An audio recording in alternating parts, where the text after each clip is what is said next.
अस्सलाम वालेकुम नाज़रीन, मैं हूं वसीम अली। वेलकम करूंगा आपको अपने यूट्यूब चैनल के ऊपर। नाज़रीन, काफ़ी सारी न्यूज़ हैं जो आपके साथ इस व्लॉग के अंदर शेयर करनी है। जो पहली न्यूज़ है जो आपके साथ शेयर करते हैं कि कल रात को फवाद चौधरी का जो ऑफिशियल ट्विटर अकाउंट है उसके ऊपर एक ट्वीट होता है जिसके अंदर ये लिखा जाता है कि मौलाना फजल रहमान का इंतकाल हो गया। फिर कुछ देर का वक्फा होता है और फिर वक्फे के बाद एक और ट्वीट होता है जिसके अंदर ये लिखा जाता है कि PMLN जिंदाबाद। फिर उसके बाद ये जो है ये बात जो फैला दी जाती है कि फवाद चौधरी का जो अकाउंट ट्विटर अकाउंट है ऑफिशियल अकाउंट वो हैक हो चुका है। और आज दिन को फवाद चौधरी ने कहा जो मेरा ट्विटर अकाउंट था वो हैक हो गया था, आप उसे मैंने रिकवर जो है वो करवा लिया या कर लिया है। पहली तो बात यह है कि जो पॉलिटिशियंस होते हैं या इतने बड़े लेवल के जो लोग होते हैं, क्योंकि फवाद चौधरी आपको पता है वज़ीर इत्तलात पाकिस्तान भी रह चुके हैं, तहरीक इंसाफ के स्पोक पर्सन भी हैं, और ऐसे जो लोग होते हैं वो बड़ा सिक्योरिटी का बड़ा ख्याल रखते हैं ना, तो इन लोगों के अकाउंट जो है वो 2 फैक्टर वेरिफिकेशन के साथ भी होते हैं और 2-3 और भी उसके अंदर ऑप्शंस होते हैं। कोई भी अकाउंट है सोशल मीडिया का तो वो प्रोटेक्टेड होते हैं। अब मामला ये है कि ये क्यों कहा गया कि ये ट्विटर जो अकाउंट जो इनका था हैक हो गया है, क्योंकि बड़े चांसेस हैं क्योंकि ये फवाद चौधरी हैं या फिर शहबाज गिल ने कह लें, ये वो लोग हैं बड़े शरारती किस्म के भी लोग हैं और इनके जो ट्वीट्स होते हैं अमूमी तौर पर भी इनके ट्वीट्स होते हैं वो हर तरह के ट्वीट कर सकते हैं। इनसे मतलब कुछ भी आप उम्मीद कर सकते हैं कि ये कुछ भी कर सकते हैं। अब जो पहला ट्वीट है जिसके अंदर मौलाना फजल रहमान के इंतकाल की खबर दी गई और फिर उसके बाद एक और ट्वीट किया गया जिसके अंदर ये कहा गया कि PMLN जिंदाबाद, तो यहाँ ये चीज़ ही नहीं हजम हो रही, क्योंकि मुमकिन तौर पर शायद फवाद चौधरी ने ही कहीं अपने जज्बात के अंदर बह गए या कुछ भी, तो उन्होंने मौलाना फजल रहमान को आड़े हाथों लेने के लिए जो ऐसा ट्वीट किया और फिर कुछ देर बाद जब उन्होंने सोचा कि ये तो बड़ी प्रॉब्लम हो गई है और फिर उन्होंने उस ट्वीट के बजाय एक साथ और ट्वीट कर दिया PMLN जिंदाबाद, ताकि ये कहा जा सके कि ये जो ट्वीट किया गया है ये तहरीक मुस्लिम नून के लोगों ने इसे मेरा जो ट्विटर अकाउंट है उसे हैक किया और हैक करने के बाद इन्होंने PMLN जिंदाबाद का भी ट्वीट किया और साथ में मौलाना फजल रहमान के ऊपर भी इन्होंने जो है वो उनके इंतकाल की खबर जो है वो चला दी, ताकि इनके दरमियान भी आपस में कुछ ना कुछ जो है वो दीवार जो है इनके दरमियान पैदा की जा सके। तो फवाद चौधरी हैं, इनसे कुछ भी एक्सपेक्ट किया जा सकता है और मुमकिन तौर पर हो सकता है कि शायद हैक भी किया हो गया हो, लेकिन इसके चांसेस बहुत कम हैं।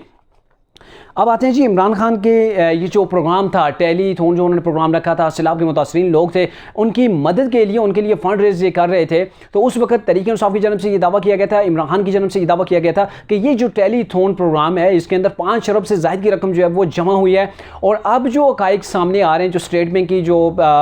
उससे जो है वो मालूमात हासिल की गई हैं, कल रात को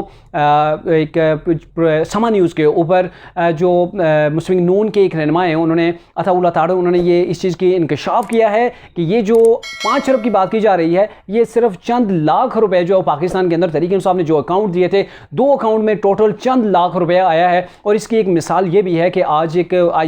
2 दिन से एक रिसीट जो है वो वायरल की हुई है सोशल मीडिया के ऊपर, वो है अली अमीन गंडापुरी की। अब अली अमीन गंडापुरी जो हैं उन्होंने उस वक्त ऐलान किया था टेलीथॉन प्रोग्राम के अंदर कि वो 1 करोड़ रुपए सैलाब मुतासरीन के लिए डोनेट कर रहे हैं, और अब ये जो रिसीट सामने आई है इसके अंदर सिर्फ 10,000 रुपए सैलाब मुतासरीन के लिए उन्होंने दिया है।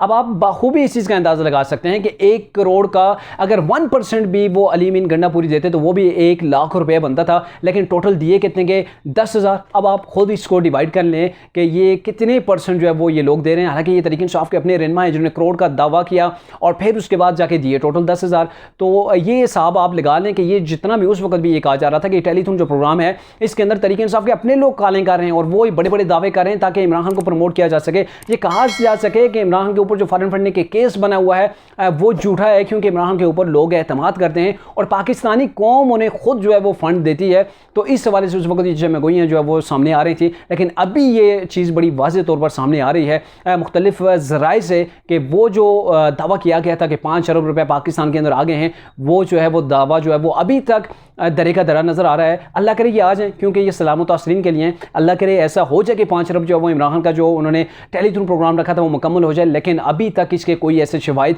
नहीं है कि कोई करोड़ तक भी जो है ये पहुँचे हों। अभी तक जो इनकी पोजीशन है वो चंद लाख के ऊपर तक ही पहुँची है।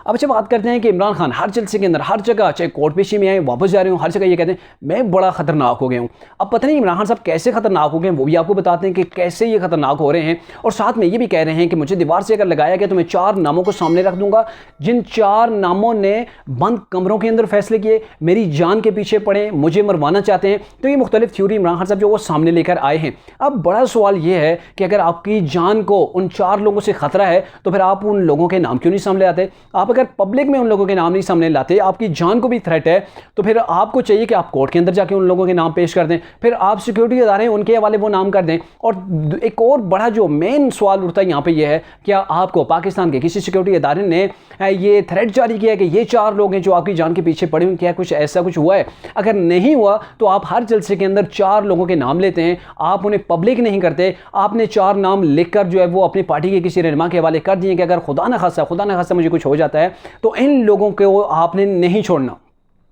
अब आपने मुमकिन तौर पर, अगर सिक्योरिटी इदारों ने आपको वो नाम नहीं दिए, आप अपनी सोच के मुताबिक वो 4 नाम दे रहे हैं, तो मुमकिन तौर पर कहीं पर ऐसा भी हो सकता है कि आप अपने पॉलिटिकल हरीफों को इस चीज़ की नज़र से देख रहे हो कि क्या शायद वो आपको खतरा, आपको कोई नुकसान पहुँचा सकते हैं। तो खुदा न खासा आपको कल कोई नुकसान हो जाता है और वो लोग बेकसूर भी होते हैं, तो आपने जो 4 नाम लिखे हैं, अभी आपकी जो गलती है, जिस गलती की बिना के ऊपर जो है वो आप ना तो सिक्योरिटी इदारों को वो नाम दे रहे हैं, ना पब्लिक के अंदर बता रहे हैं, और ना ही कोर्ट के अंदर जाके वो बता रहे हैं, तो फिर कल कुछ अगर ऐसा हो जाता है खुदा न खासा, तो फिर जो है वो लोग फंस जाएंगे जिनके आपने नाम लिखे हुए हैं। अब इसमें कोई वाजे तो नहीं है कि कोई भी जिसके आप नाम लिख लेंगे वही आपका दुश्मन हो सकता है, लेकिन इमरान खान को चाहिए कि ये जो पॉलिटिक्स के अंदर ये जो सियासत कर रहे हैं, सियासत के अंदर वो हमदर्दी हासिल करने के लिए ऐसी थ्योरियां बना रहे हैं, अगर ये थ्योरी नहीं है, फर्जी थ्योरी नहीं है, तो उनको चाहिए कि सिक्योरिटी इदारों के पास जो है वो नाम जमा करवाएं और उन्हें बताएं कि ये मुझे इनसे थ्रेट है। बंदा जब ना रहा तो फिर उसके बाद फिर उनके नाम जो पब्लिक होंगी तो भी उससे आपको क्या हासिल होगा। तो ये मेन पॉइंट जो है। इसके अलावा अब इमरान खान पाकिस्तान के अंदर इस वक्त फ्लड की सिचुएशन है, दूसरी तरफ इमरान खान जो है वो पाकिस्तान के अंदर जलसे पे जलसा कर रहे हैं, और ये मेरे ख्याल में ये पाकिस्तान के अंदर पहली बार होगी कि कुदरती कोई इतनी बड़ी आफत आई हुई है, और उस आफत के अंदर इमरान खान ने अवाम को डिवाइड करके रख दिया है। एक तरफ तो उन सैलाब मुतासरीन के लिए लोग मदद के लिए निकल रहे हैं, और दूसरी तरफ इमरान खान अपने इलेक्शन कैंपेन की जो है वो तैयारियां कर रही हैं, क्योंकि जो ज़मनी इलेक्शन है वो भी सर के ऊपर हैं, और उसी की तैयारी मुमकिन तौर पर की जा रही है। जो इमरान खान मुख्तलिफ हल्कों के अंदर जाके इलेक्शन कैंपेन कर रहे हैं और लोगों की हमदर्दियां हासिल करने के लिए ऐसी थ्योरियां बता रहे हैं कि उनकी जान को खतरा है, ताकि कल अगर इमरान खान को गिरफ्तार भी किया जाता है, अगर उन्हें न्याय किया जाता है या उनके खिलाफ कोई भी कानूनी कार्रवाई की जाती है, तो इमरान खान लोगों को प्रिपेयर कर रहे हैं कि ये लोग कल सड़कों के ऊपर ताकि इमरान खान साहब के लिए निकलें, इमरान खान के लिए जो वो आवाज़ निकालें, और यूं फिर इमरान खान का जो पॉलिटिकल बयानियाँ हैं वो ऐसे ही वो डिवेलप करते हैं। अब इमरान खान के ऊपर जो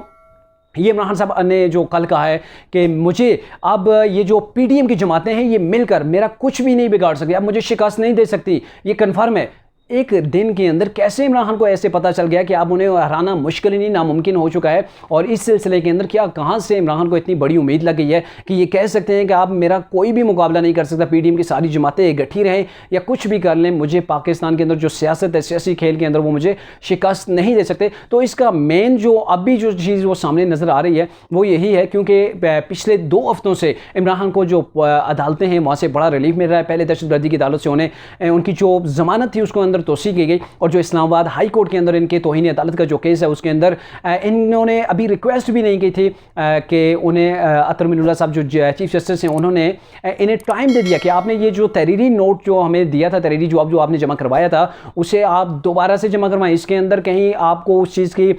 जो अकायक है उस चीज़ का आपको इल्म नहीं कि ये कितनी तशवीशनाक चीज़ है। पहले भी सुप्रीम कोर्ट ने डायरेक्शन दी हुई है कि कैसे 3 लोग इस चीज़ के कार्रवाई से, तौहीन अदालत की कार्रवाई से पहले जो है वो उन्हें सजाए तौहीन अदालत जो है उनके ऊपर लगाई गई है, और फिर वो नाअहल हो चुके हैं। इमरान खान साहब को उन्होंने टाइम दिया कि आप 7 दिन के अंदर दोबारा से तहरीरी नोट जो है वो बयान आपने जमा करवाना है। अब इमरान खान को लग रहा है कि कहीं ना कहीं से उन्हें जो है वो कोर्ट्स के अंदर से जो अभी की पीडीएम की जो गवर्नमेंट है उनके जो चांस नज़र आ रहे थे कि कहीं ना कहीं इमरान खान को अगर सियासी मैदान के अंदर अगर हम नहीं शिकस्त दे सकते तो मुमकिन तौर पर उन्हें शिकस्त दी जा सकती है, क्योंकि वो जो मुख्तलिफ केसेस के अंदर वो इन्वॉल्व हैं, उनके ऊपर मुख्तलिफ किस्म के जो मुख्तलिफ फोरम के ऊपर जो केसेस हैं, इलेक्शन कमीशन है, सुप्रीम कोर्ट के अंदर है और इस्लामाबाद हाई कोर्ट के अंदर है। इन केसेस के जरिए से अगर इमरान खान नाअहल हो जाते हैं तो यहाँ पर ये गवर्नमेंट है इसको बड़ा रिलीफ मिल सकता है, उनको बड़ी सपोर्ट मिल सकती है। लेकिन इमरान खान काफ़ी हद तक मुतमईन है, क्योंकि सुप्रीम कोर्ट के जो इस्लामाबाद हाई कोर्ट है उनके जो चीफ जस्टिस हैं उन्होंने ज़ाती तौर पर भी ये बयान दिया है कि वो तौहीन अदालत के हक़ में नहीं है कि किसी के ऊपर जो है वो तौहीन अदालत लगाई जा सके।